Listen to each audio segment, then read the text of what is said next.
Good morning and welcome to New Heaven, New Earth. Last year we did a program with Itzhak Bentov, a Boston-based researcher into the relationship between consciousness and the cosmos, and based upon a book which he wrote called Stalking the Wild Pendulum. This book has since become somewhat of a bestseller among people who are interested in the relationship between consciousness and the cosmos, and we wanted to once again get an opportunity this morning to speak with Mr. Bentov. Ben Bentov is a wonderful, loving, kind man, brave, courteous, true, all the other kind things you can say. The interesting thing about him is that he has, over the years, conducted research into consciousness. The subtitle of his book is The Mechanics of Consciousness, and what we want to try to talk about today is one aspect of it, and that is the evolution of consciousness. Ben, there's probably no theory that has had more impact on Western thinking than the theory of evolution that Darwin came up with in the mid-19th century. And ever since then, all of our thought has been along the ideas that somehow we have evolved as human beings to being who we are today. The question I want to ask you is, where do you see us now in that evolutionary development?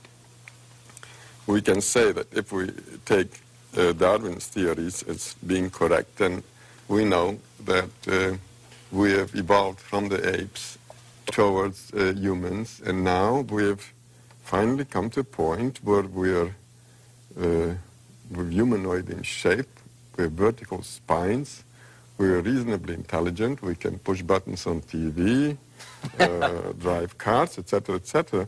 And what I'd like to do, I'd like to draw maybe a little diagram, but don't worry, it's not very scientific. Let me draw what is called a bell curve, which looks somehow like this. It's being used in describing random events. And the way this works is the following, that if we assume now, let's take a following situation. Take a little town that has maybe 1,000 people in it. And we have this great desire to find out what the average height of people in this town is. And therefore we go out with a yardstick and start measuring these people. Well, we find that a very small, very few number of people will be, say, 3 feet tall, and a very, very few of them will be maybe 7 or 8 feet tall. The bulk of the population will be right somewhere here. That is, the average or mean height of these people would be about 5 feet and 6 or 8 inches, something like this. Mm-hmm. Okay. So what we find here is that this bell curve gives us a good picture of where most of the population is. That is what typifies a population. We can use this diagram also to describe evolution. The bulk of the population today is this intelligent, more or less intelligent biped, all right? And with a vertical spine, and who pushes the buttons on TV and drives a car, etc., etc. Now, there is some backthrow. That is, there are some people here in this area, very few people who are still gorilla-like. That is, they are hairy. They beat their chest when they see their neighbors and a few other things. And then we have other people who are here in this corner, very few of them, who are very highly developed, because we say that evolution is now pushing mankind in this direction, away from the gorilla types towards the very highly evolved people. At this point, we're here. What's going to happen maybe 1 million years from now, 500,000 years from now? This curve is going to shift. It's going to shift like this. That is, the bulk of the population will be very, very highly evolved. We have gone away altogether from the gorilla types, no more gorillas. And what we have here now is the average man is now the retarded person in evolutionary terms. The bulk of the population is extremely, very, very highly evolved. And the cutting edge of evolution here, these are very, very highly evolved people. We can't even imagine what kind of person that will be. He may not have a physical body at all. What's the habitat, so to speak, of this group here? Well, you just go out and you find them. They're all over the place. The habitat of this group here, what do you think? What do you think you find these people here? Hey? I suspect that you would find them in universities. You'd find the people who are very bright, people who are in the leading edge of professions. That kind of thing. I mean, it's an intellectual thing, isn't it? Well, I suggest that you find them in mental hospitals, in nut houses.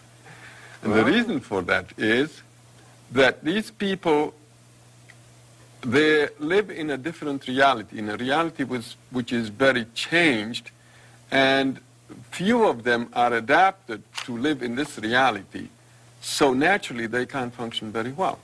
So the only safe place, only good place for them would be the mental hospital, unless they can integrate their different view of reality with their daily lives. Now, if they can integrate it, then we have people like Newton, like Darwin, like Faraday. These are the so-called geniuses. The thing that I'm not certain that we have talked about is, what is it that is evolving? Let's put it this way. The nervous system is the thing that is evolving, and the nervous system is supported by a skeleton of bones and muscles and tissue, etc., etc. Now, the nervous system is that thing that gives us the picture of our realities. That is, our realities, that reality which you see all around you, the flowers and the chairs and the microphones and the teacup, is given to us by our senses. Yeah. We don't see light which is beyond UV and beyond infrared. We hear only a limited scale of vibrations, like, for instance, we hear anywhere from 52 to 20,000 maximum. In other words, all our senses are limited. So, with these limited senses, we naturally are seeing through a very narrow kind of tube or very narrow slit in the total reality there is. Now, as you're evolving, what happens is that slit opens up more and more and more.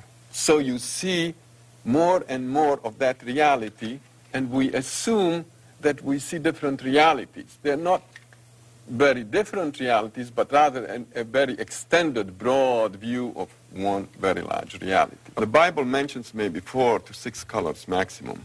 Yeah. That is what people saw just bare maybe 4,000 years ago.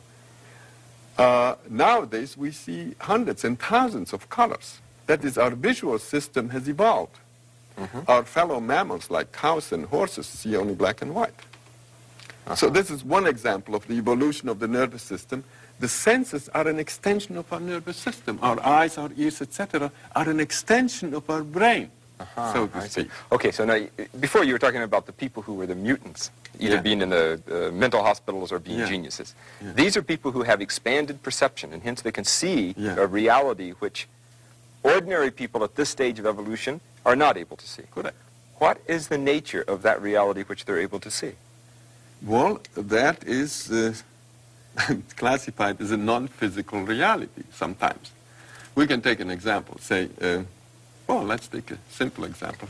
The family sitting at dinner table, and say there's a kid, maybe 15 years old, 16 years old, and he looks up and suddenly he says to his mother, "Hey, Ma, look at, there's our dead grandmother is standing in the corner." Mother looks around and says, "No, there's no grandmother there." And she says, "Well, kiddo, there's something wrong with you. You need help." You're crazy. So you're crazy. So she takes him off to the friendly neighborhood psychiatrist, and same thing happens. The psychiatrist will ask him, "Well, kiddo, what do you see?" "Well, you'll see, well, don't you see, doctor, over there in the corner, don't you see this person standing there?" Well, the psychiatrist turns around, "No, there's no such thing." Well, and then psychiatrist says, "Oh, young fella, you're in troubles," and then he writes out a little prescription for a little Thorazine or electroshock or whatever, and pretty soon, in a matter of 2 weeks, kid is back in shape, very normal. No longer sees the No longer sees anything. Yeah. So the process has been reversed. This is called a psychotic episode, or acute schizophrenic break, or whatever it is. And what you would say is that there's a good chance that that kid is seen. Very good chance that the kid has a spontaneous opening of his senses. So that the evolution has been rushed up, or hurried up? Yeah. Now, this actually happens. There are techniques to do this. But the Eastern people, the yogis, have developed systems to do this, to push the nervous system rapidly. But it happens very often spontaneously without someone trying to do anything about it, and just happens. And then, naturally, in the olden days, these kinds of things used to be called miracles. Yeah. And nowadays, there's no more miracles. Well, let's take this. Yeah, that's interesting, isn't it? Because you think of, I mean, what you call the spontaneous opening of expanded awareness. Correct. Right? I mean, that's sort of a lot of words to say something. But in an earlier time, it was called a miraculous occurrence. Yeah. Elevated consciousness. Right. You know, a time of great revelation, of God speaking to you. Now, take like this fellow, St. Paul, yeah? He's going or walking or riding to Damascus in the olden days. And suddenly this big ball of white light descends, and Jesus standing in the ball of light, and he says, hey, why don't you lay off of my people and stop doing whatever you're doing and all that. And he's very impressed, and he's even blinded, and he falls down, and one thing and another. But anyway, he makes it somehow to Damascus. And there he starts a big campaign, and he talks about his experience and the big public relations thing, and he got the thing going. He got the church built, and the Judeo-Christian ethic came out of this, and bingo, and all the things that, you know, that come with this. So we've got something. Yeah. Now, suppose the same thing would happen, and this fellow, so St. Paul, say, is driving down on Route 128, yeah? Driving down. Route 128 doesn't go to Damascus. Well, it doesn't go to Damascus. It goes to It goes to Dedham. So, okay, so then this fellow is driving, and suddenly this big ball of light descends in front of his windshield, and there's Jesus standing in front of him, and he gets very, very impressed, and his driving naturally gets kind of wobbly. And so, sure enough, there's a cop behind him, and he says, ooh, you know, and gets him off to the side of the road. And he says, sir, may I have your license and registration and all that? And this fellow is so impressed, and he keeps babbling something about Jesus and all that. And the cop says, well, you must be driving under the influence, right? So he arrests him and takes him in the station. Then what happens is that he comes to the station, and then they tell him, well, he still is under the influence, you see.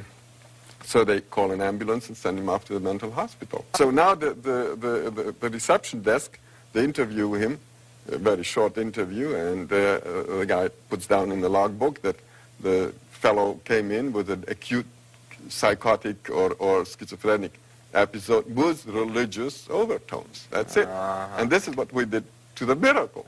So we took the miracle and we ground it down really to gray powder. So no more miracles. Okay. Everybody is complaining that during the Bible times, on every page of the Bible you have a miracle or two, and now there's no miracles. This is what we're doing to the miracles. We're just flattening them out. What is it that is evolving? Now, you talked about the nervous system evolving, right? But is there something else that is evolving that is able to be sensitive to this higher level of reality? We have this notion of a soul. You know? Most people won't talking about the soul. It's a kind of non-physical thing, highly theoretical. And so when you go to church, you take this soul out of the closet and polish it up a little bit, and then you go to church and you are one with your soul. Then you come back and put it back in the closet till next week. So that's about the idea of a normal person, the soul. But actually that's not the case. I mean, we don't have souls, but it's just the other way around. The soul has us. So that is that thing that evolves, the permanent, eternal thing is the soul, and the body is a kind of disposable thing.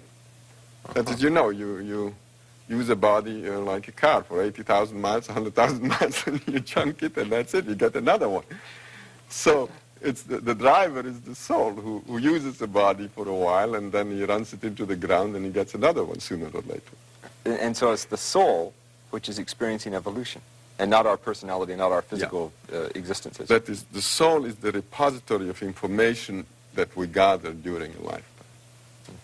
Well, I'll tell you, maybe we should draw another diagram. Physical bodies are here, and another physical body, another physical body, and this is Joe, and this is Jim, and this is Sarah, etc. Now, clearly, this is the physical level, yeah? Now, on this physical level, we're all separate. You sit there, and I sit here, and we're all separate. Now, let's draw another level. This level is slightly higher, and let's call this the level of the soul, yeah? Well, there will be some mingling here. Let's draw this person as extending to practically infinity this way. Now look what happens. At the physical level, we're separate. And there's this much distance between us. Let's say that on the soul level, this person extends this much, and the other person gets slightly mixed in with him. That is, the souls are, in a way, in touch with each other. Okay, they overlap, these two lines. Now let's go now to a higher level, and let's call this, say, the level of the higher self, which is kind of a boss of that soul. There, what we find is that this fellow's higher self extends this much, and the other fellow's extends this much. There is more overlap between them. Right.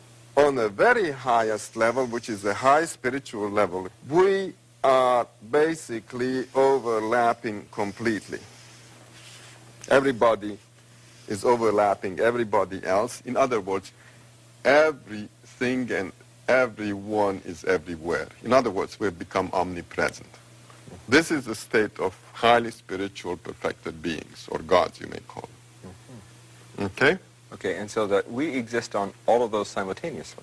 On all of those simultaneously, So then, but we're not aware of them. In your view, then, if when we see each other as separate entities, that's only seen on one plane of reality. Correct. And so whether we like it or not, we're all evolving towards godhood. But, you know, it takes eons, so don't hold your breath. Is that the purpose of evolution? Naturally. Because at that point, you start understanding how the system works. And one of the good things about this system is that the system wants to teach you about itself. What does It's it a want good to teach you? system. Yeah? What does it want to teach you? Well, if you are omnipresent and you're all-knowing, that is the state which the system wants you to be in. Because the system is an intelligence or information-gathering system. And it's also freely distributing that information. In your view, Yeah. we all started off somewhere a long time ago in which there was sort of undifferentiated matter, which slowly, millions and millions and millions of eons, evolved until a very complex organism that we now call a human being. And it has a nervous system which we at this particular point in time understand as being sensitive to certain levels of reality through our eyes, our ears, our nose, other sensory perception. And that's sort of what we call material ordinary reality that enables us to drive cars and do our work every day. However, there is an evolutionary movement that will continue to push us beyond where we are today. And the thing which is going to be pushed is our soul, and that at some point we will have these experiences of elevated consciousness in which higher realities are not only seen but lived, and ultimately we come into perfection. Whether we like it or not. Yeah? Can we speed that up by doing anything? Yeah. Well, you use the meditative techniques which push the nervous system a lot faster than the normal evolutionary rate. Those techniques are available, but you don't need to do anything. It's going to happen anyway. It's going to happen. What a view. It's a very big, bright view.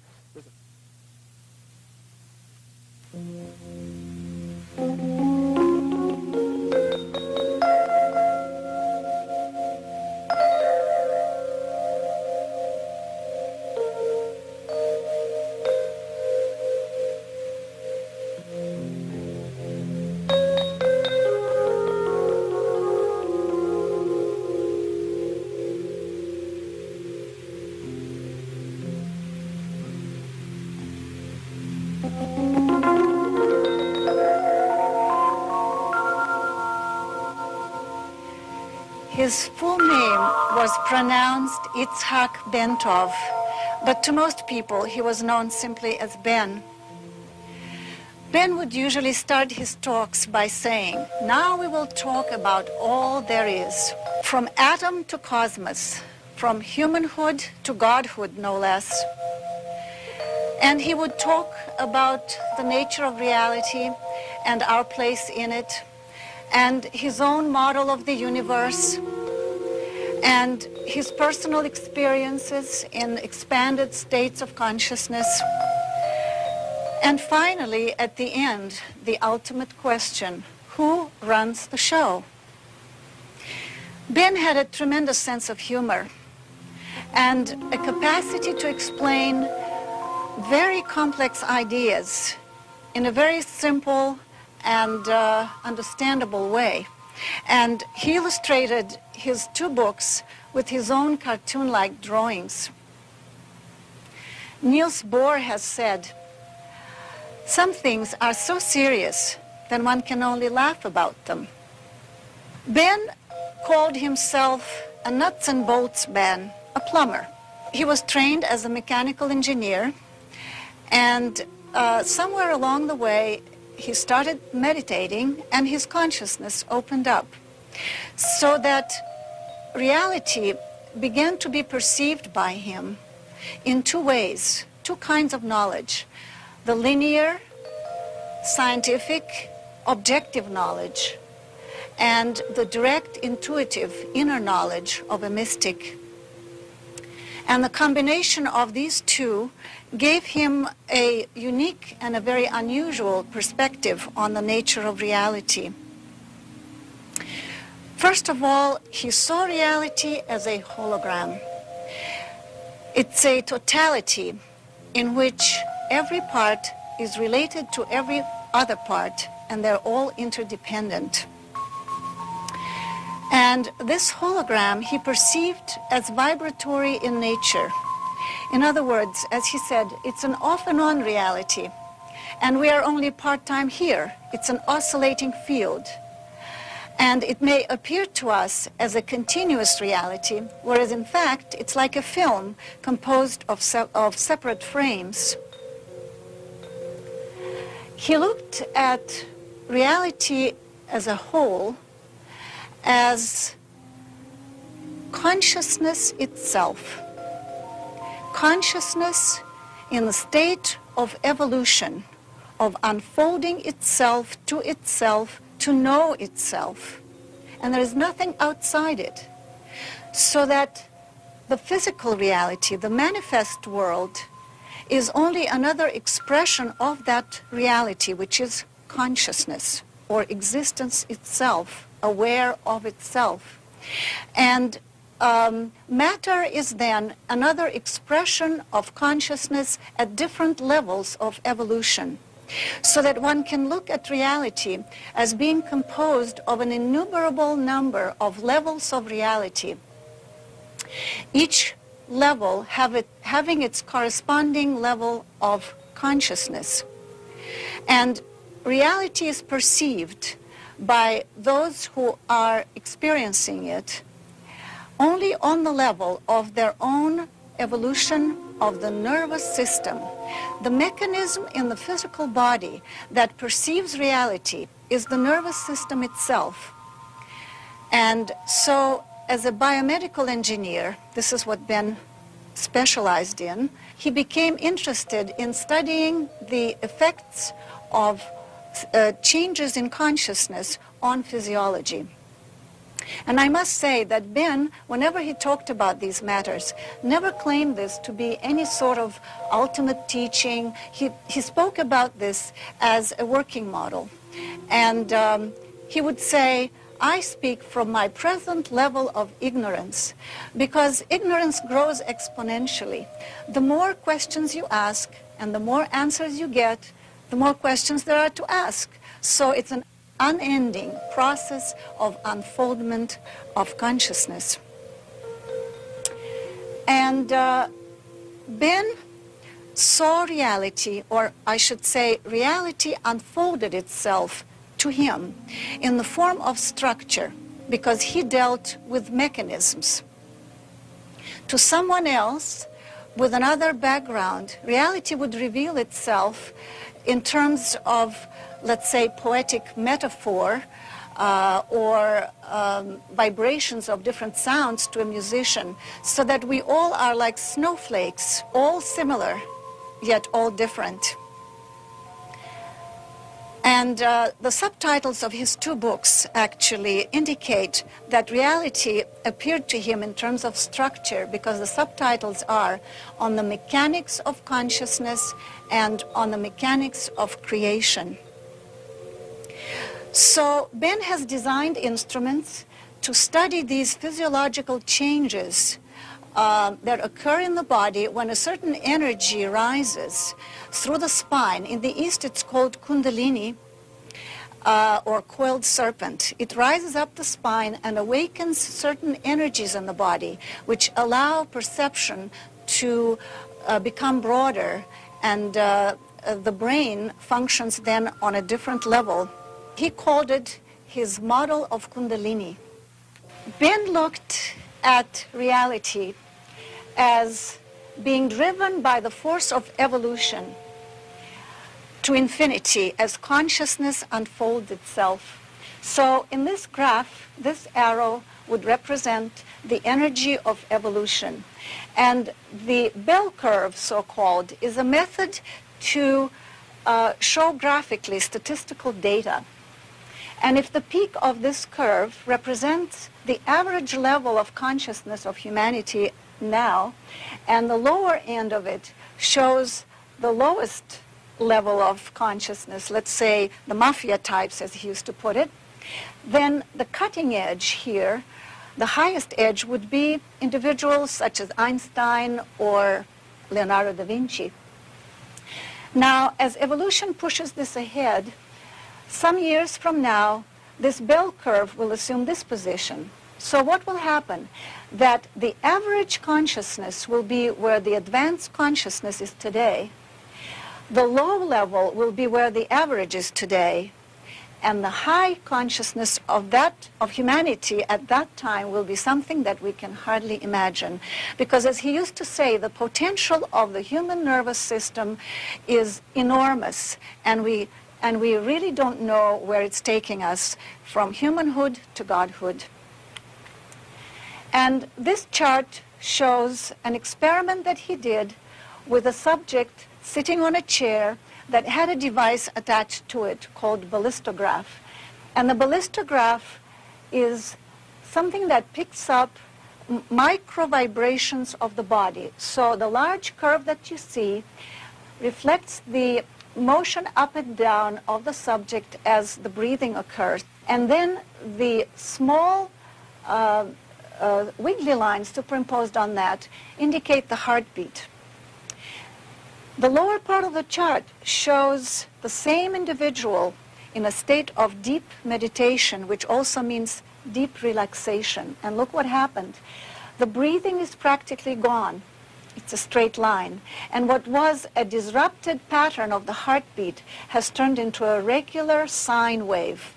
And looking at this as an engineer, Ben said, this is an effect of harmonization of all the frequencies within the body, and the body is now resonating like a tuned instrument. And he came up with what he called the Kundalini syndrome model. In other words, when this energy in the spine rises, the harmony occurs where the vibration turns into the sine wave at 7 cycles per second, or 7 hertz, as compared to the regular disrupted pattern.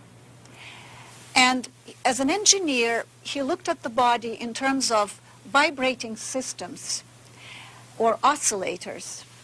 And in this case, there are 5. The heart-aorta system, the brain itself, a cavity in the brain which is filled with fluid, a ventricle, and then the brain itself, the sensory cortex, and then all this results in an electromagnetic field around the head.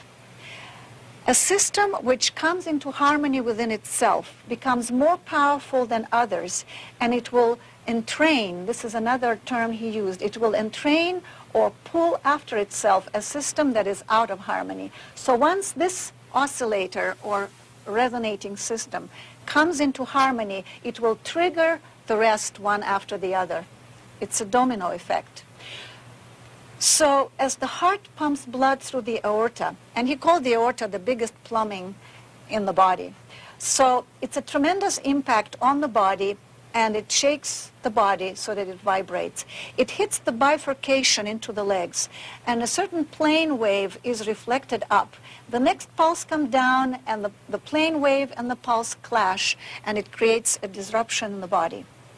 When the harmonious 7 hertz vibration is set up, it seems that the heart and the lungs begin to talk to each other, and they begin to work in harmony, so that a pulse comes down and waits for the reflection to come up, and they both go up together, and then the next pulse comes down, and there is no clash occurring anymore, and the body goes into resonance, triggering the next oscillator, which is the brain. And looking at the head, again from the point of view of engineering, it's a rigid box resting on a resilient column, which is the spine.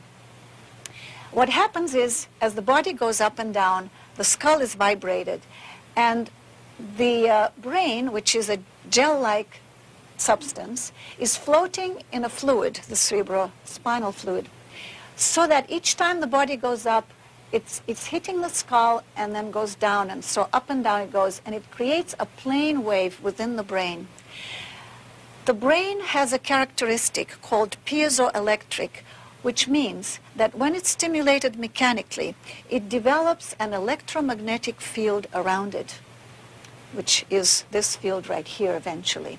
So this is the second oscillator, which triggers the third. This is the fluid-filled cavity in the brain called ventricle. And due to this regular vibration of 7 cycles, or 7 hertz per second, a standing wave is created, is established in the ventricle, which again creates a very harmonious frequency. And this in turn triggers the sensory cortex. This is a cross-section of the brain, and this is a cross-section of the third ventricle filled with fluid. On top of the third ventricle is a drum-like surface with a bundle of nerve fiber crossing it, which connects the right and left brain hemispheres.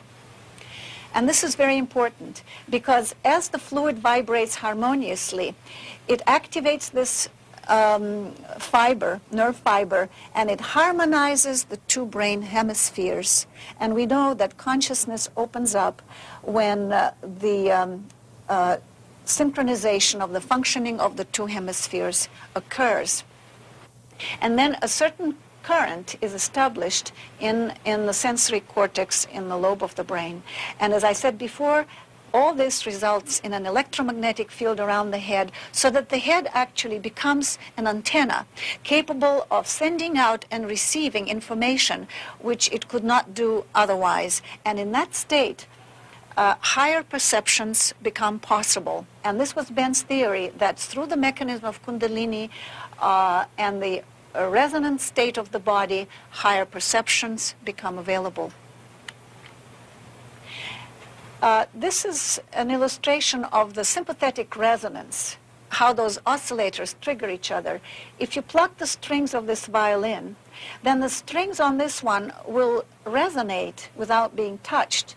And this is how the oscillators relate to each other through resonance. And so, as we walk on this planet Earth, which is charged negatively, by the way, we are bathed in a sea of vibrations, of all kinds of electromagnetic fields and all kinds of frequencies, radio and others. And the ionosphere is charged positively, and the potential between the two is constantly fluctuating, so that we are subjected to all sorts of influences all the time. But in that state of resonance at 7 hertz, we plug into the vibration of the Earth itself, which is stable, and it happens to be the same 7 cycles per second, so that this biosphere around the Earth resonates at the same frequency, and we get locked into the frequency of the planet itself. And this is why the meditative state is such a relaxing state that some people find it difficult to come out of. Now, having become part of the vibration of the Earth, we then in turn plug into the vibration of the entire solar system. Because our Earth here is shown surrounded by all kinds of vibrations as well. There is the magnetopause, magnetosphere, plasma sheet, you name it, trapped radiation. There are acoustical waves, the solar wind coming from the sun, which is also affecting the Earth. So that having tuned into the frequency of the Earth, we in turn tune into the frequency of the entire solar system and the sun, and so on into the cosmos. This is the cosmic connection. As Ben measured these fields around the body, he found that at that frequency of 7 hertz, the field around the body expands the energy that can be measured, and it extends to about 20 inches and tapers off. In a situation where there were hundreds of people meditating at the same time, Ben conducted an experiment because many of these individuals reported hearing inner sounds inside their heads. So when he measured the frequencies of the sounds that they heard, he found that there was one major sound and then other peaks where many people heard certain frequencies. And as he looked at this, and of course this is in kilohertz, as he looked at this, he realized that these other peaks are really the harmonics of the initial sound. In other words, everybody is really hearing one sound, but then it breaks up into harmonics, and some people hear entire chords. It really varies depending on one's evolution. This is how the third ventricle actually looks in the brain, and this is the cross-section of it that we spoke about. And on the brain, there is a narrow band called the sensory cortex. When stimulated mechanically with a needle, for example, during operations, it creates sensations in different parts of the body, and the sensations are laid out in this pattern, and this is called the homunculus, or the little man. And as you notice, the toes are inside the fold of the brain, and then the hip, the hand, and so on. The internal organs are here. So usually the signal goes to the sensory cortex and back to the motor system, telling the body what to do, how to react to the stimulus. But what happens in the Kundalini process, that this circuit becomes activated, and one begins to experience certain parts of the body spontaneously without them being actually stimulated physically. So one doesn't really know, is it happening in the brain or is it happening on the physical level? So eventually, as this current, and he really called it not a current, but an alignment of neurons due to the stimulation of the fiber here, the nerve fiber across the brain, this alignment eventually becomes a permanent situation so that one's range of perceptions is tremendously expanded. And another thing that happens is that this current or alignment goes also through the pleasure centers, so that actually a person in this state is in a state of bliss, and a yogi sitting in a cave in the Himalayas is actually having a lot of fun. So nobody's forcing them to sit for days on end cross-legged. And as Ben said, you can speed up the process of evolution, but we're all on this conveyor belt, and nature is carrying us along, and we will get there anyway, from humanhood to godhood, whether we like it or not. So eventually, as this current continues, starts at the toe and goes up around the body, and it opens up certain energy centers in the body known as chakras. And eventually the current begins to go round and round, and its function is to clear the body of stress. so that it can actually perceive higher realities. And if there is a blockage anywhere, it will keep pushing through that until it's cleared so that it can actually go further. And some people can experience great discomfort because of that and not understanding what the mechanism is. And Ben wanted actually to inform the medical community, particularly the psychiatric community, about the phenomenon so that certain symptoms would not be misdiagnosed sometimes as they are as schizophrenia or actually some physical illness, which it is not.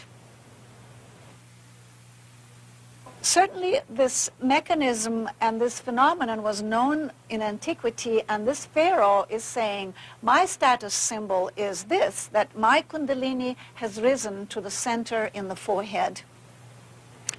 And in this painting, it's being said, again, it's all coded in these graphic patterns. This is saying, my kundalini has reached this level and has gone even beyond the pharaohs. So this knowledge really was quite universal. Now we will continue, and we will look at the way Ben looked at reality. Because what is it that gives us our reality? And it was described in his book, Stalking the Wild Pendulum, on the Mechanics of Consciousness. And I will talk later why he used the pendulum as the symbol of what he was talking about. We are dealing with two realities. One is this physical, solid reality that we get blue and black marks from, as he said, when we bump into it. But the information about it is given us by our senses. So that is our subjective reality. And so the two really are giving us the totality of our environment. So what is the objective physical reality? And let us look at the atom. If we magnify the atom and zero in on the electron, and now we think, now we will get the answer to what physical matter is. But if we analyze the electron, all we find is an oscillating electromagnetic field. There's no physical matter as such. So we think, well, maybe the nucleus will give us the answer. And we zero in on the nucleus, and we find that it too is only an electromagnetic oscillating field in the void, because between the nucleus and the electron and outside of them, there is nothing but void, the same void that fills in the interstellar space. And the ratio of the distance between the nucleus and the electron would be analogous to a head of a pin in the middle of this room and something rotating around it 30 feet away. And the rest is void. So what is physical matter? Ben drew an analogy between the electron and the pendulum by looking at the cross-section, as it were, of the atom and comparing it to reciprocal motion. In other words, we see the electron now on this side, now on the other side of the nucleus, which would be the pendulum motion. So what happens in the pendulum? It stops, it moves, stops, and moves again. In other words, it's action and rest, action and rest. If you took an actual pendulum and would swing it and attach a pin to it, and you would draw a piece of paper under it like this, it would describe a sine wave. Here the pendulum moved and stopped, moved and stopped. And reality really are the spaces between the points of rest. We perceive reality when there is motion. And reality is really nothing but oscillating fields in the void. And the reason I can touch this screen and I don't go through the floor is because my atoms, or the electrons of my atoms, are actually repelling the electrons of the floor. But if I would speed up my vibration, then I could very well go through the floor. So that it's the interaction between the atoms in this reality that gives us the illusion of solid matter. So how do we get information about this solid physical reality? It is through our senses, through the subjective reality. So let's look at that. How does the neuron work?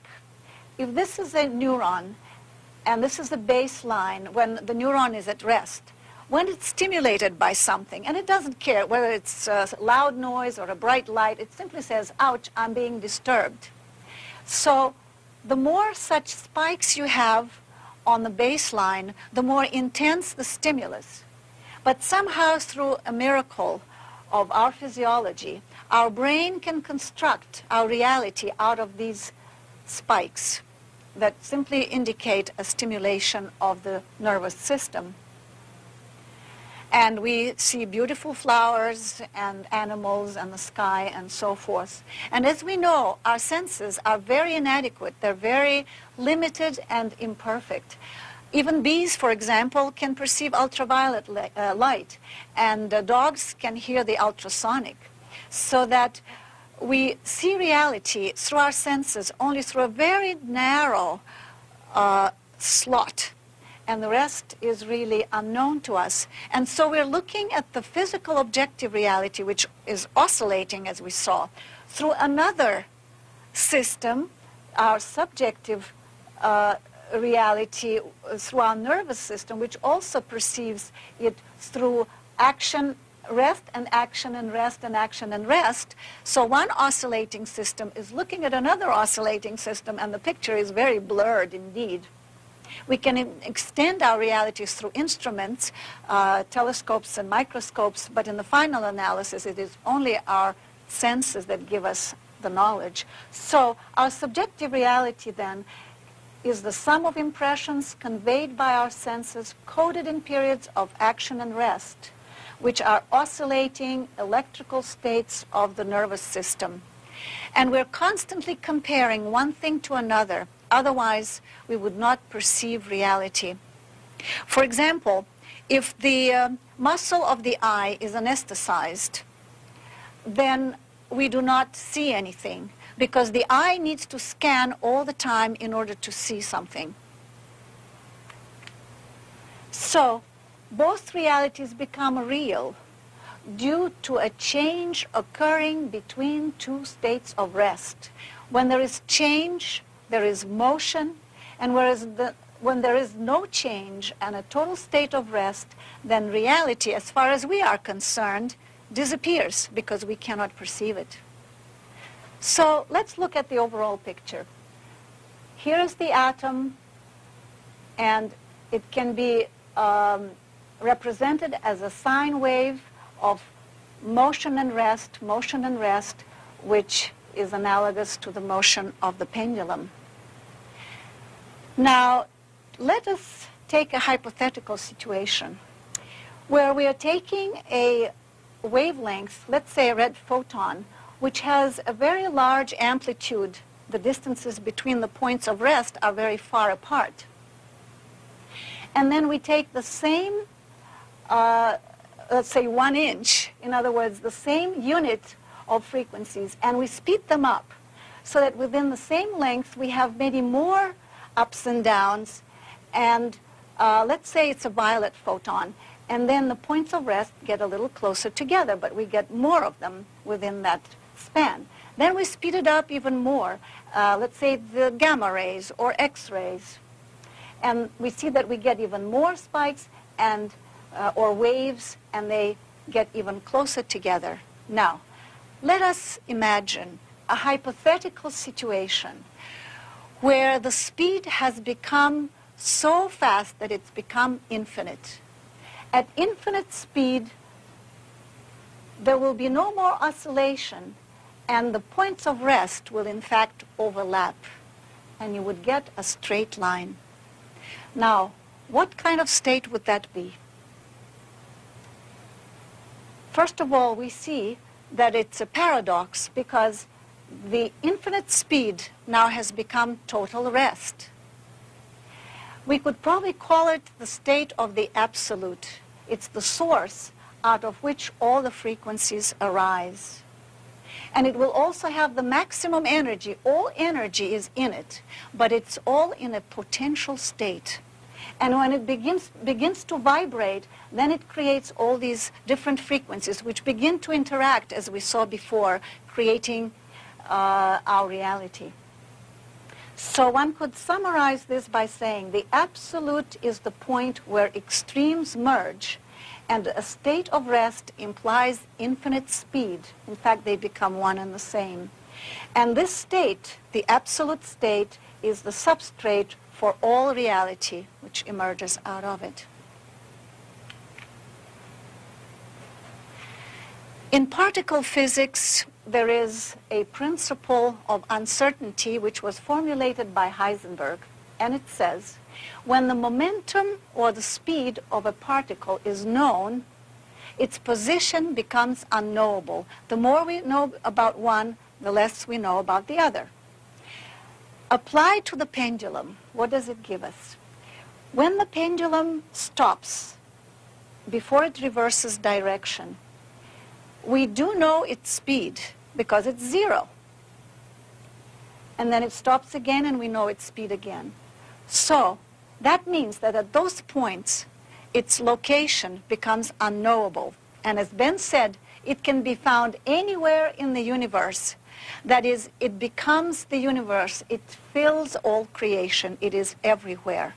And based on this, he developed much of his further thinking. If this is our solid reality, and like a pendulum, we oscillate and we take off every now and then, and we touch that absolute state of total rest, but it happens so fast that we're not even aware of it, and we come back as if nothing had happened. But suppose we can expand that state and experience it, and in fact we can, then this is what will happen. Here is our reality, and here is the other reality, which we now have expanded. And we can be conscious on that level simultaneously with this level, so that we can actually have the benefit of both. And we can explore that reality and bring back the information, and this is in fact what Ben did. And the information that I will be talking about from now on was received in those states of expanded consciousness.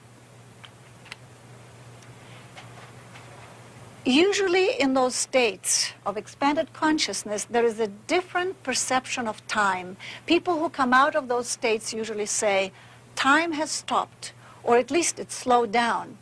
What is happening here? And to put it in some kind of perspective, Ben designed this diagram. This is our time-space, and this is the now moment where they cross, which is going from the past into the future, the eternal now moment. And we can project 1 second on it, 2 seconds on it, and so forth. It's very reliable, and we can measure it, and we can catch trains on time and be to work on time and so forth. However, superimposed on that are two other vectors of space-time, which are our subjective space-time.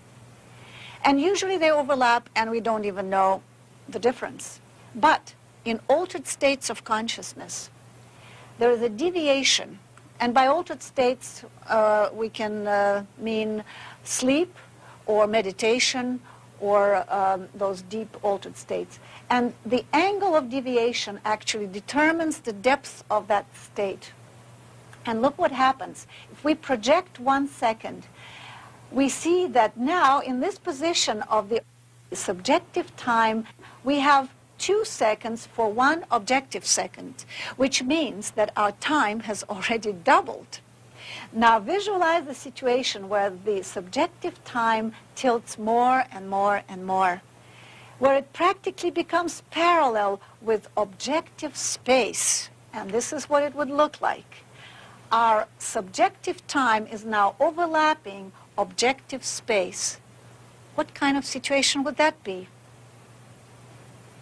Well, it would take no time to go anywhere, because you are everywhere at once, because your subjective time has overlapped objective space and it's become infinite. This would be the state of samadhi, the ultimate expansion of consciousness, in which your consciousness fills the entire universe. Well, in those states, where does one go? There are many places to go. And again, to put it into some kind of perspective, Ben designed this diagram of the levels of consciousness in creation, because every level, as we saw before, reflects a state of evolution of matter on that level. And there is an indigenous population on all these levels that relates to that level. And our human band is only over here.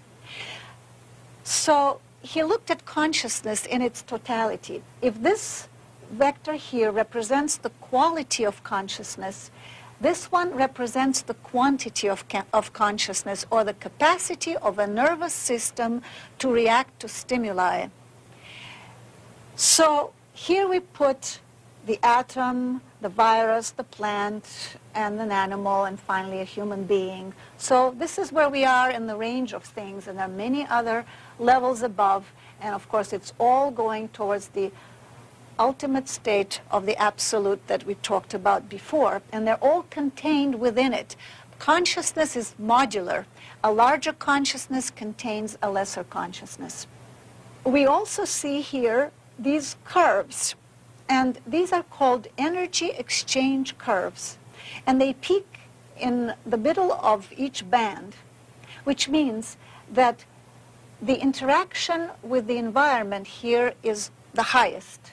And I find myself, and you find yourselves, in this physical reality because our energy exchange curve is highest in this level. However, we can also interact with the neighboring realities, but as you can see, the curve here tapers off so that we're not interacting as clearly and as well in those other realities, but still we do. And our nervous system is capable of spanning all these levels, except that we seem to be tuned only to this physical reality. And like a radio set, we can receive all the others, but we keep listening to this one. But it's up to us to tune into all the others as well. Now, the reality below us is the animal, plant, mineral. Those are the realities that Castaneda talks about, for example, in his books, the interaction with those realms. And the upper part is interacting with the next level to the human band, which is the so-called emotional level or astral. There are different names for these levels, and it doesn't really matter as long as we know what it means. And the next level is the mental, then the intuitive or causal, and so forth. There are certain characteristics about these levels, and we interact with all of them, and we can function in all of them. The one next to us is the emotional level, and this is where we go in sleep. As Ben said, this is a preview of coming attractions, because when we die, this is where we go, and we all interact on this level. The next level is the mental level, and emotions, in fact, are not allowed there, so that before you can cross the boundary, it's almost as if there is a customs official who says, any emotions to declare, and down you go if you can't release emotions that are negative. Actually, the emotions such as fear or anger. However, love, which sometimes is perceived as an emotion, is what Ben called is the glue of the universe. And without it, in fact, you can't even go higher. So when you abandon those emotions, you can enter the mental level, and here your reality is what you think. It is also so on our level, but to a lesser degree. But here you're actually creating your reality by what you think. The next level is the intuitive level, and this is where we all interact, and people of creative professions particularly visit those areas, and on that level they pick up a lot of information and they bring it down. The creative aha moment of discovery, for example, of an inventor or an artist, when suddenly a solution comes or an image comes, is in fact something that one perceived on this intuitive level. And as you saw before, our time expands on higher levels. So there was an enormous amount of time here to study the entire situation and then to bring it down. But when you bring it down, it appears like a flash, the aha moment, whereas in fact you spent a lot of time there getting ready for it. Our next subject will be a very important principle, the hologram, which is the basis of reality as Ben perceived it. And as usual, Ben had some interesting diagrams to explain his ideas, and he explained the hologram in terms of 3 pebbles being dropped into a pizza pan filled with water. And you drop these pebbles simultaneously into the water. What happens? Each pebble announces what happens to it. In fact, it's screaming, "Help, I'm drowning in a pizza pan."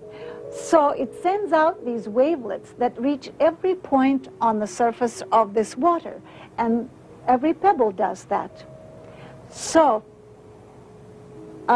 if we take this water now, which resulted in a pattern of wavelets that now clash into one another, all this information about the pebbles, and it's called the interference pattern. In cross-section it would look like that. And if you quick freeze the water and you get a piece of ice like this, which is actually a photograph of all the information about these pebbles. And then you take what is known as coherent light, or light where all the rays are of the same frequency, a laser light, and you shine it through this interference pattern. Lo and behold, you see the 3 pebbles reconstructed 3-dimensionally in space. This is the important part of the hologram, that all the information is contained in this pattern, and every point of this pattern contains that information, because if by mistake you break this piece of ice and you end up with a little sliver of it and you shine the same light through it, you will still get your 3 pebbles. So this method of storing information is the most efficient way that nature has devised. And so Ben was a great believer and observer of the phenomenon of the relationship between the micro level and the macro level. When nature comes up with a method that really works, then it will be repeated on all these different levels, and we see more of that later.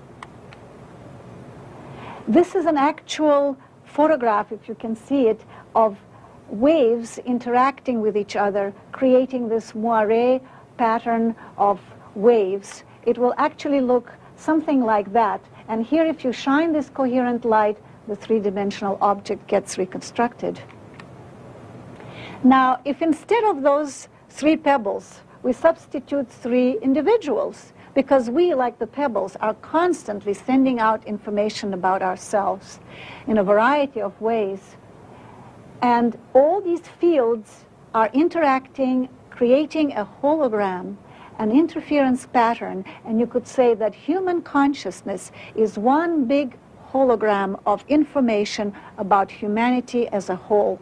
We are one mind, one consciousness.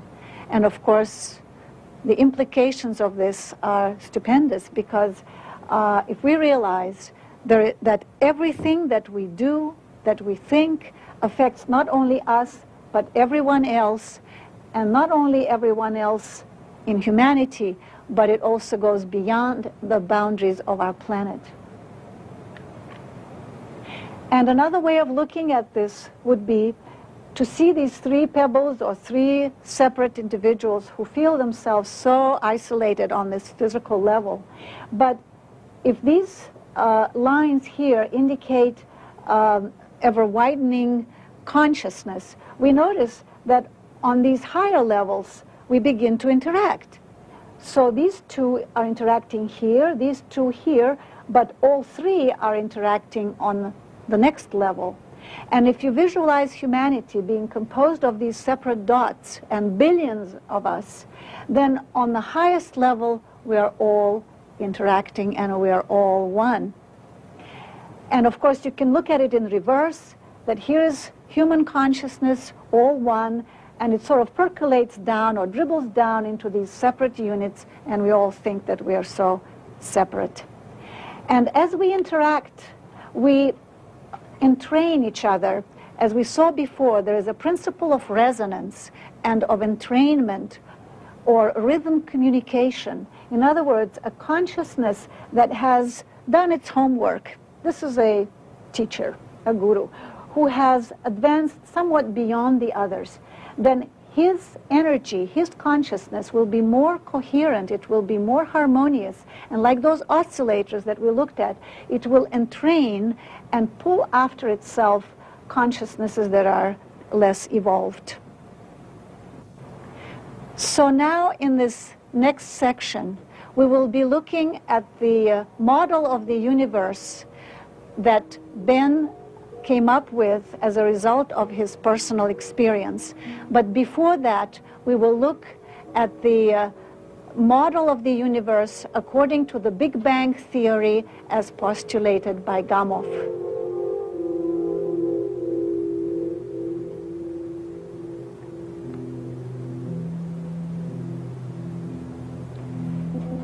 In the infinite dark void, all energy, all space-time were condensed at one point, the cosmic egg.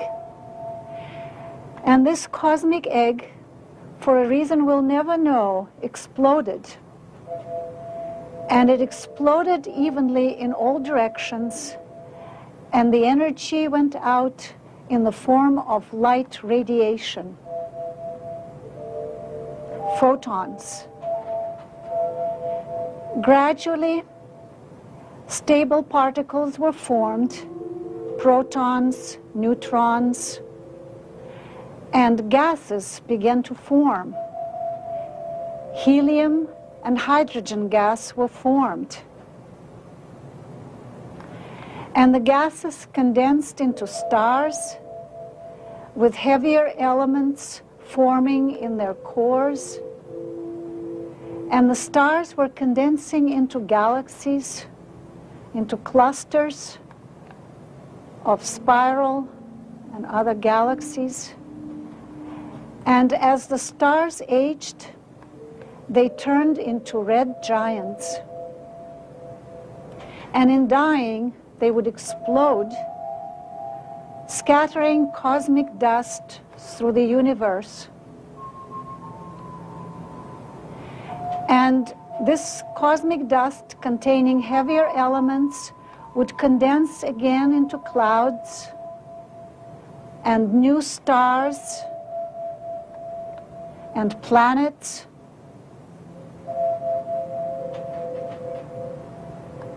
So that the same substance is recirculating, and is really, there is nothing new. Only the forms change. And the atoms from distant galaxies are found in the atoms of our Earth, and therefore in our own physical bodies. So this is the hologram to which we belong and of which we are a part, an inseparable part. And so now I will look at Ben's model of the universe, which he developed having looked at this existing theory of the Big Bang, and which he modified somewhat because what he saw was a different kind of bang, a continuous, modest bang.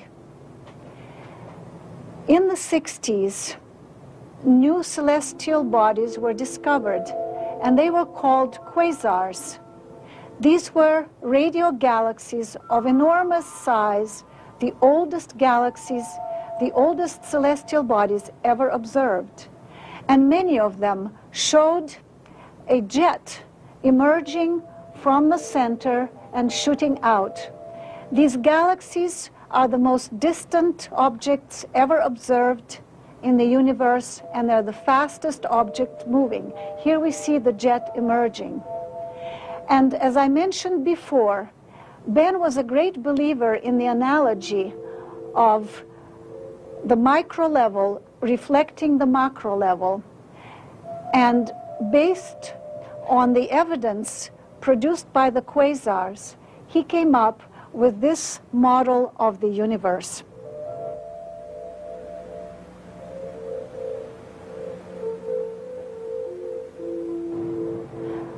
What Ben was saying is that actually this is a prototype of what happened in the beginning of the universe, and that the quasars are the chips off the old block, and that cosmic egg, instead of expanding evenly in all directions, or isotropically as it's called, it actually was an explosion in one direction, like a balloon pricked with a needle. And what would happen if you had a jet emerge from this original cosmic egg? There was nothing around it. It was the only thing in that vast void. So this jet would be pulled back in upon itself by this gravitational mass. It would be analogous to holding up a water hose, and the water would eventually fall down and then rise again, and this would be the current that would be established. So it would be a continuous bang, a modest but a continuous bang. Quasars were observed to be not evenly distributed in the observable universe. The observable universe is what we see through our telescopes. If this is our Earth, then this is the radius of the distance where we can make our observations through the existing telescopes. Quasars were observed moving faster and being further away in the north galactic pole. And in the south galactic pole, they were more concentrated and slightly off the true pole by about 30 degrees. So when Ben looked at that, he realized that there was anisotropy. In other words, there was an uneven distribution of quasars. This was an element that somehow contradicted or brought in a new element into the Big Bang theory. And this is what he developed as his own. So this would be the structure then. This is the core of the structure, which is called torus, T-O-R-U-S, a melon-like structure. And matter emerges from the center in the same sequence as we saw before, condensing from light radiation, from photons to stable particles and so on.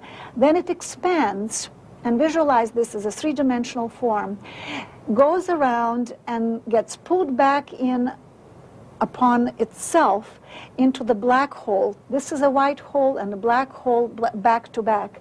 This is the gravitational collapse as galaxies are pulled in to the black hole and then re-emerge as energy again on another round to go around and around again. And each time matter goes around, it gets refined. Its consciousness is on the next rung of the spiral. This is where Ben would place our galaxy, the Milky Way galaxy, because quasars were found off the true galactic pole in the south. In other words, he said, we may be looking straight back into the jet here, whereas the other side showed the quasars further away and moving faster. That means that they were entering this expansion where matter is rarefied and goes around. Now, if we equate matter with consciousness, and as I said before, there is nothing but consciousness, and matter is only a form in which consciousness appears. So in that case, the expansion that our galaxy is now entering, the expansion of matter, could also mean the expansion of consciousness. And this could explain, perhaps, why we are experiencing a certain change in consciousness on this planet.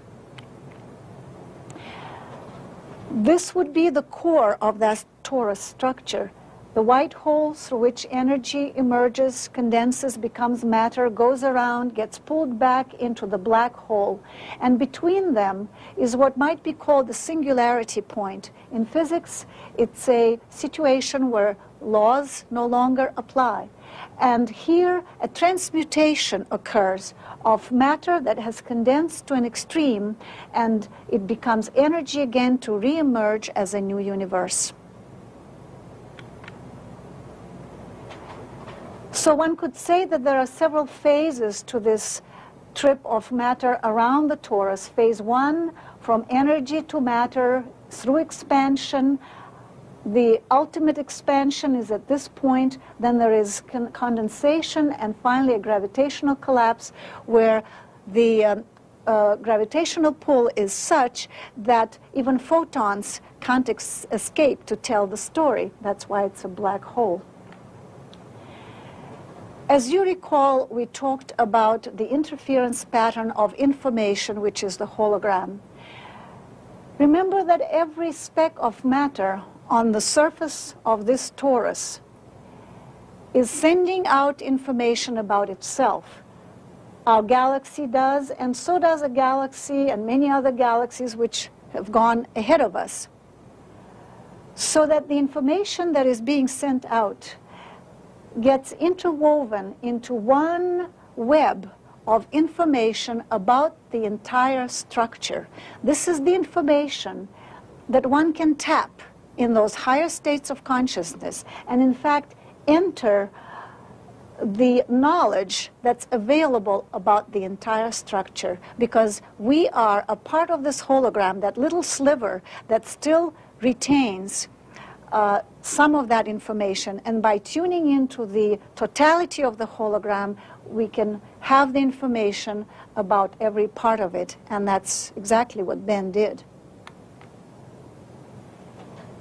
Again, the analogy between the macro level and the micro level.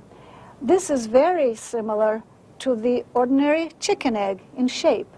So what Ben did was to take a chicken egg and attach electrodes to the two ends of it and see if there was any current there. And lo and behold, there was a certain potential there of 2.4 millivolts. Very small and yet there. So there is a field around every seed and every egg in nature that we know. In other words, there seems to be the same pattern in this egg as there is in this large torus. So nature tends to repeat a certain design. As an engineer, Ben dealt with structures, and he said there are certain elegant solutions to the problem. So hologram certainly is one for storing information, and this structure seems to be another one that is repeated on different levels. So here is our white hole and black hole and matter circulating round and around. In the center, it's hollow, and it's an electromagnetic field. And we could say that this interference pattern of information could be called the universal mind hologram. And also, the concept of time enters here, because it takes time for matter to go around and for energy in the form of photons, light energy, to become matter.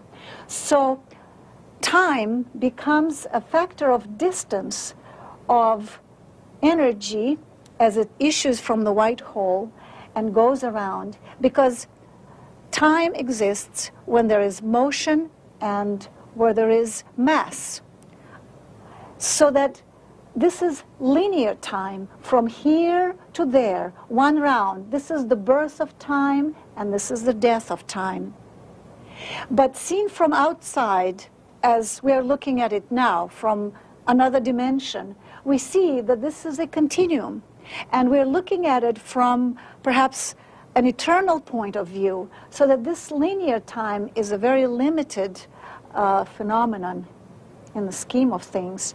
And it is the force of evolution, again, that keeps driving this along. And Ben used to say that the torus is a distilling column of consciousness, that this structure actually is refining consciousness, which is equivalent to matter, as matter is recirculated through this black and white hole.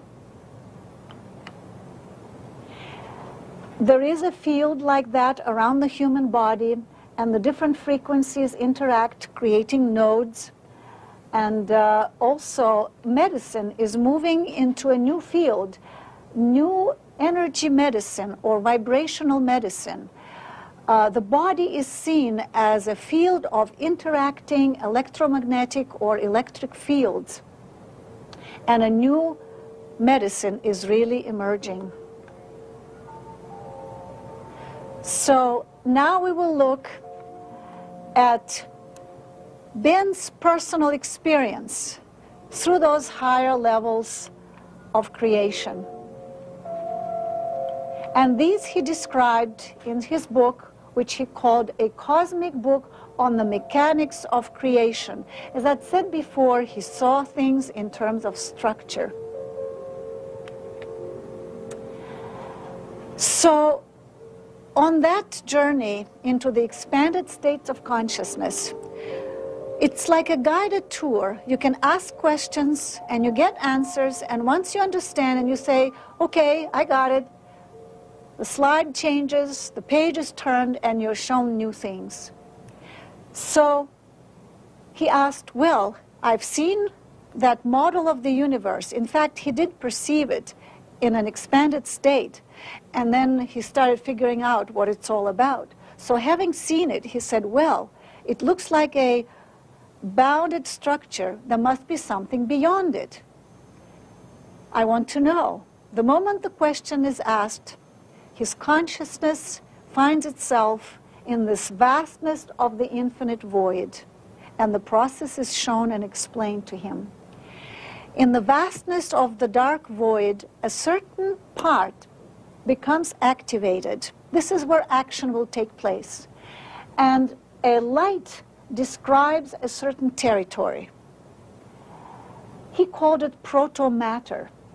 This is a matrix which will be eventually filled with matter, like the Chinese checkers, which get filled with those little marbles.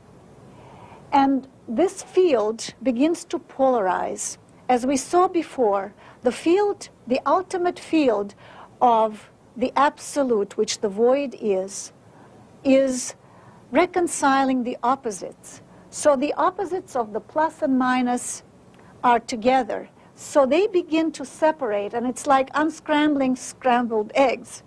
And the tension is enormous because they don't really want to be separated and they want to come back together again. But this is what creates the dynamics of manifest creation, because you need the polarization in order for action to occur. So what happens next is this. As the two ends want to come together, there is finally a tremendous pull, and one side reaches the other, and a sound actually fills creation. This is the sound, the first word, that creates different frequencies of vibration, and they begin to interact within this structure, and a certain current gets established and starts going around. Then there is a secondary sound, and a droplet is left in the middle. This becomes the focal point of this structure. And this is the white and black hole that we saw before. This is the consciousness whose body this is. The matter of this torus is like an oak tree in relation to the acorn. This center here, the black-white hole, is the consciousness that has the blueprint for this structure, and it's learning through the interaction of its parts, through all the particles that go around and get refined, and their consciousness is getting higher and higher each time around. this point grows in the process. It evolves. And what would you call a consciousness that is in charge of the universe? What is a consciousness whose body the universe is? And as Ben said, well, you would call it a creator. And he didn't know whether to call it a he or a she. He would say, you can't say it's a chairperson of the universe, but it is the creator of the universe who is evolving by experiencing his body in this way. Well, once you have seen this, you want to know more about it, because again, this is a bounded structure, so there must be more. And we, with our finite mind, cannot grasp infinity or eternity, so we want to see what's next. And so the moment you ask, again, the next picture is shown to you and explained. And what you see are more such luminous toroidal shapes appearing in the void, and as you approach, you see that they are arranged in a spiral. 7 universes per each rung of the spiral. This seems like a lot to take in at first, and you begin to count and you realize that there are 7 rungs to the spiral, which means that there are 49 universes. And on top of that structure, there appears to be a very luminous something, and as you approach it closer, this brilliant white light seems to have a shape such as this. And Ben, being familiar with the Hebrew language, looked at that and he said, no, I must be programming myself. This looks like the Hebrew letter Aleph, the first letter of the Hebrew alphabet. And immediately the explanation comes. No, this is not a Hebrew letter. This is an interference pattern of 4 energies interacting on this level, on this cosmic level. And they create this pattern, which is a consciousness whose body this is. This consciousness contains the consciousnesses of all the 49 creators. In other words, consciousness is modular. As we saw before with the ducks, a more evolved consciousness, a larger consciousness, will contain the lesser ones. As Ben was looking at all these things, he said, I'm just a tourist. I'm snapping pictures and bringing them back. I don't know what I'm looking at. And I'm just one of you all. We're all on this cosmic journey on a bus, except some of us have window seats and some have aisle seats. I happen to have a window seat, so I can share with you what I'm observing. So he had no explanations for these except that he was seeing something and then asking questions. So as he approached this Aleph a little closer, what he saw was that the front of it was a brilliant white light, and the back was dark, and it looked rather three-dimensional. It's a hologram. And there are 22 such forms, interference patterns, emerging from the luminous side. And they look exactly like the Hebrew letters. And he was explained again that these are interference patterns that were observed by seers in antiquity, and they incorporated them into the Hebrew letters, into the Hebrew alphabet, but they are there objectively to be observed. On the other side, the same forms emerge, but in a random, mixed-up order. And he was explained that these interference patterns are transducers of the Aleph energy down to the physical level. They step it down further and further to the physical level. And this whole diagram actually illustrates the law of the cosmic level, because what it's really saying that evil is simply ignorance of the law. The proper sequence of these characters is knowledge of the law, but a mixed-up order is ignorance of the law, which then becomes evil. And what is the law? And when you ask the question, you're shown. Close up, this is the structure. The aleph breaks itself down into 3 centers, 3 chakras, each one having these interference patterns in them which look like Hebrew letters, and each Hebrew letter has an equivalent numerical value, so that everything is actually modular and structured. Each center has its own frequency in terms of color. The center, which is love, Yah, is gold. The center representing the will, Kol, is blue, and the center representing the creation is pink. When Ben looked at that, he realized that the white light of the aleph representing wisdom is a combination of all these colors.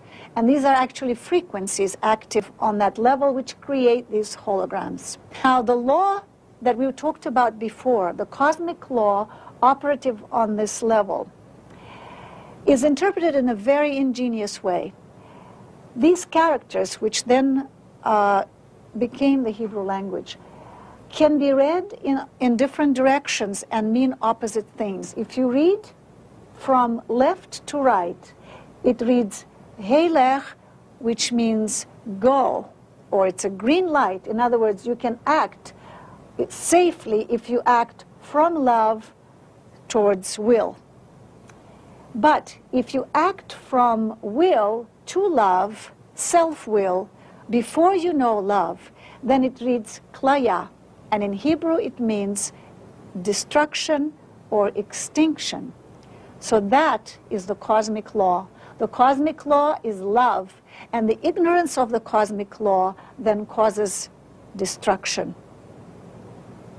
And the creative center, read in opposite directions, means in the beginning there was the desire for life. Having seen this, you want to see the entire structure, and this is what you see. The aleph and his 49 creators is enclosed in a sphere very similar to a biological cell. And in fact, it's like a DNA coil, and it does split at the end when this unit is mature. So, having seen this and the current constantly circulating around this, you want to break out and you want to see what's beyond that. But you keep bumping into this wall and you can't get out. When finally you do break through, this is what you see. You are surrounded by more cosmoses, and they're pressing against each other like frogs' eggs. And you're caught in this structure. It looks like a biological structure. So, again, you want to know where it's all leading you, and you go through this structure, and this is what you find. There is a term in biology, close-packed structure. In other words, if you take a cell, you can only put 6 of the same size around it. And on top of that, you can only fit 3 so that they would be stable. And on top of that, only 1. So that from the side view, it will appear like this. It will be 1 on top of 3 on top of 7.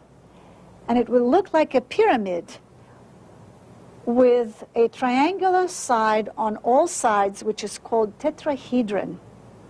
Now, what's interesting about that is that in physics, there is something known as fine structure constant, and it is 137. It is a method which demonstrates how atoms differ from each other. It determines the size of an atom because it determines the tension and the interaction between the electron and the nucleus.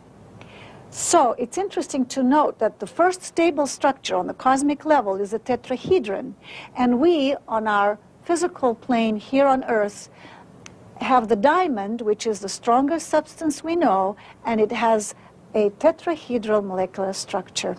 So there is perhaps a resonance here with the cosmic level, and that's why the diamond, is the strongest substance we know.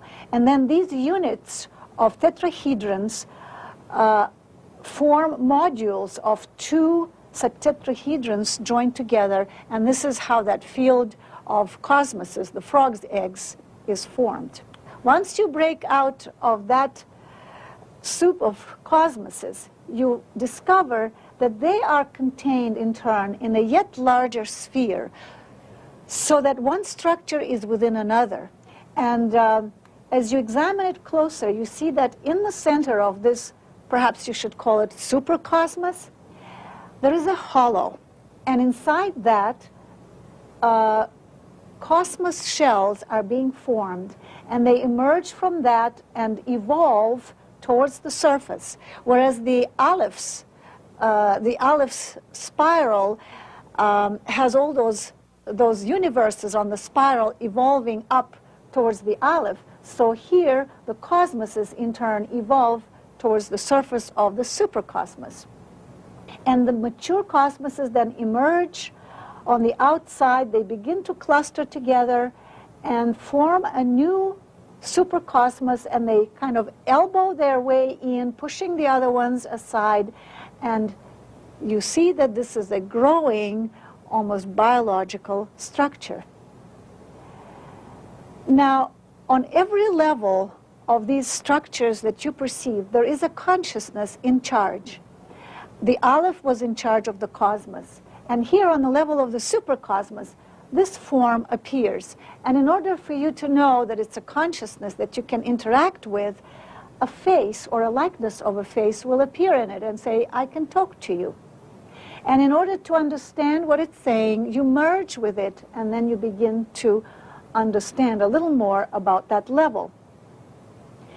And here I would like to digress a little bit to talk about consciousness, because there appear to be two types of consciousness.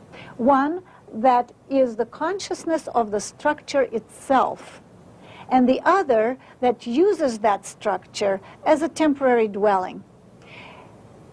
If we look at our own bodies, and for example, we talk to the cell of our kidney, and we ask the kidney cell, what is it that you do? What is your job here? The kidney cell will say, I don't really know. I'm just a little fellow here. Why don't you ask the boss? Now, who is the boss? It's the sum total of all the cells of the kidney. And it already is a consciousness that you can interact with. And the kidney will tell you, well, I purify blood, I do this and I do that. And so every organ in our body is a sum total of the consciousnesses of the cells that compose it. And then there appears to be a consciousness which is the sum total of all the consciousnesses of all the organs.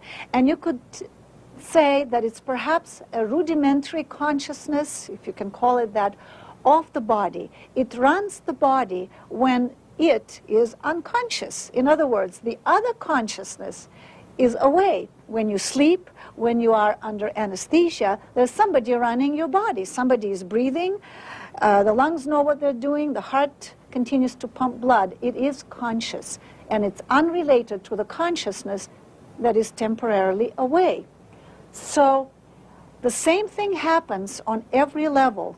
There is a consciousness of the structure itself and another one that uses that structure and can come and go.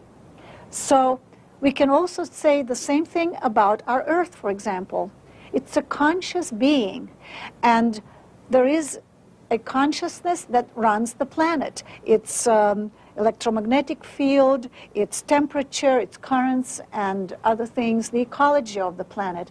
And then there must be another consciousness which uses it as a garage, as Ben used to put it. And it can come and go. It's a much larger consciousness. And so it's true of the sun and of every other level as you go up.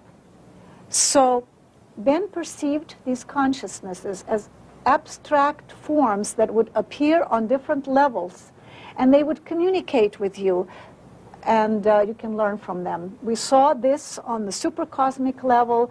Then comes the Ankh, the cross, the two triangles, the two crossing, and then something that looks a little bit like the Egyptian pharaoh, the first human form that runs the 7th level. There were 7 levels in all, and each level ever simpler, ever larger, and comprising the levels that were below it. As I said, consciousness is modular. So, as you go through all these levels, finally, you come to a level where all these levels are contained in one sphere, the manifest creation. Everything visible and invisible, everything that ever existed is in it. And around it is this infinite dark void, which is the consciousness itself. And as it vibrates, as we saw before, it creates manifest creation. So as you come closer to this, you begin to discern what appear to be rotating disks covering its surface. And as you look closer, this is what you see. Instead of disks, you see that these are bars having little shapes underneath like that. And these bars spin around. These shapes spin around. And there are 3 layers of these. And the 4th, the outermost layer, looks like this. And you begin to recognize these as shapes known as the Sanskrit letters, and then this one as the symbol which stands for Om, or cosmic consciousness in Sanskrit. So again, you're explained when you ask about it, these are not Sanskrit letters.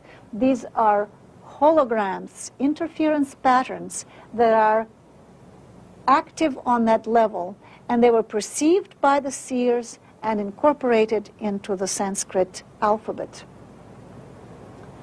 So, as you look at this manifest creation, you realize that there must be a consciousness that runs this, the ultimate consciousness. And you want to understand how this structure is run and what's happening with these rotating disks. And you are explained that as this cell, or as this being grows, and we saw that it's constantly expanding and developing and evolving, it expands into the surrounding void, which is pure consciousness, as we remember. So that as it expands into it, the void begins to penetrate it. And these rotating disks are acting as modulators of the void.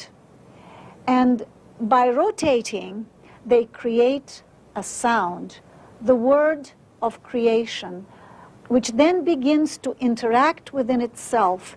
It's a hologram of sound, or a hologram of different frequencies that begin to create all kinds of harmonics and all kinds of additional sounds that develop out of these interactions of different frequencies.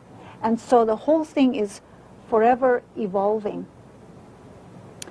So then you ask, so who is the top God? Who runs this structure? And the moment you ask, you find yourself in the infinite void, and suddenly a brilliant light comes down on you, so brilliant that you're blinded and you're shaking, because now you realize you are talking to the ultimate God of the structure. So what do? You peek under and you realize that this is a tunnel of light. So you enter that and you begin to ascend, and you go faster and faster, and in fact you begin to tumble down faster and faster, and then you realize that it's making a U-turn, and at the end there is something there, and you know that that is it, and you will soon be confronting the God of manifest creation. As you finally look at it, you realize that you are looking at yourself, a carbon copy of yourself. But that self sits there paying no attention to you, and you're lost. You don't know what to say to yourself. How's the weather up there? What do you say to yourself? So, you revert to your old tested trick. You merge with yourself so that by merging, you can know yourself and you can find out what it's all about. So, you turn around and you slowly back into yourself like into a tight garage. And when you finally do, what happens is that there is a tremendous bang and you become the void. Because you are the consciousness, which is the void. And that part of you that had never left has always been the void. And that observer that was watching through your eyes and guiding you through this obstacle course to go back to yourself, your higher self, was the observer that had never left and was watching you creating this whole phantasmagoria for yourself. We each create our own. And it's just a trip back home to reunite with your own self. And so we could say that we are the creators, the producers, and the consumers of our own reality, because we are the consciousness itself. And Ben liked to finish his talks by quoting a poem by an Indian sage, Shankara, which went like this. On the vast canvas of the self, the picture of manifold worlds is painted by the self itself. And that supreme self, seeing but itself, enjoys great delight.